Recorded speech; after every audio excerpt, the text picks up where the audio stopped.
મહેનતપુરા એટલે મહેનતકશ જે લોકો છે એ લોકોના દ્વારા જે આ મકાનો બન્યા છે એના આખા રીડેવલપમેન્ટની વાત ચાલે છે. વચ્ચે સીમાબેન અને થોડા આગેવાનો આવેલા એટલે હું વાત સમજી છું. ખાલી એટલા મહેનતપુરાની વાત નથી. અમદાવાદમાં બહુ વર્ષો પહેલા જે મકાનો બન્યા અને હવે તે વખતે જમીનની કિંમત એટલી બધી નહોતી. હવે જમીનની કિંમત સોનાની લગડી જેવી થવા માંડી. એટલે જ્યાં જ્યાં આવા મકાનો છે ત્યાં આગળ બિલ્ડરો અને સરકારના નજરના ડોળા પડે અને ત્યાં આગળ ચાલુ થયું છે. તમે લોકો જે ના પાડો છો એનું મુખ્ય કારણ જે હું સમજુ છું એ છે કે તમારા બધા મકાનો ગ્રાઉન્ડ ફ્લોર પર છે. એની ઉપર તમે માળ બાંધેલા છે એટલે એના ઉપર તમારા કુટુંબ જેમ જેમ વધતું જાય એમ તમારી લોકોને રહી શકો છો.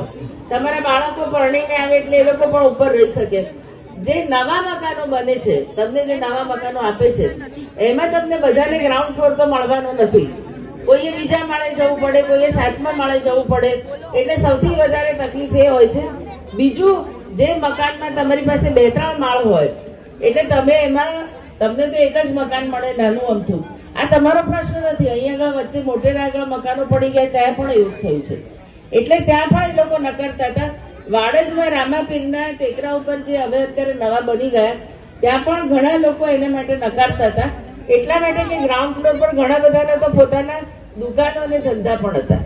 પણ એમાં ધીમે ધીમે જેમ સુબોધભાઈએ કહ્યું તેમ એકતા રહી નહીં અને ડેવલપરના માણસો આવીને લાલચ આપીને અને એમાં વચ્ચે તમને ખબર હોય તો એક મર્ડર પણ થઈ ગયું છે. એને ત્યાં કેનાલમાં ત્યાં બનાસકાંઠામાં એ ભાઈને નાખ્યા. તમને લોકોને ખબર જ હશે.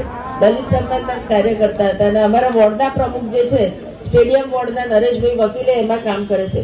એટલે આવા બધા જુદા જુદા કારણોસર લોકો તમારા લોકોનું મુખ્ય કારણ ગ્રાઉન્ડ ફ્લોર ના મળે. જે મકાનો મોટા હોય એની જગ્યાએ બહુ નાના મળે અને તમારા બાળકો અંદર જે રહેતા હોય બધાને મકાનો મળે નહીં એ તમારા મુખ્ય કારણ છે. અને એને કારણે રીડેવલપમેન્ટની વાત જે આવે છે એ તમે લોકો નકારવામાં આવે છે. એ મારી વાત હું જે સમજી છું આ બધાની વાત પરથી એ છે. મુખ્ય વાત જે કઈ સુબોધભાઈ એ જ છે કે જો તમે રીડેવલપમેન્ટ ના ઈચ્છતા હોય તો તમારે એકતા રાખવી પડે. એકતા રાખીને બીજા નાના મોટા પ્રશ્ન જે હોય એને બાજુ પર મૂકી દેવા પડે અને તમારે બધા એક સુરે જો થઈને નક્કી કરો તો તમે આ રીડેવલપમેન્ટ રોકી શકશો. નહીં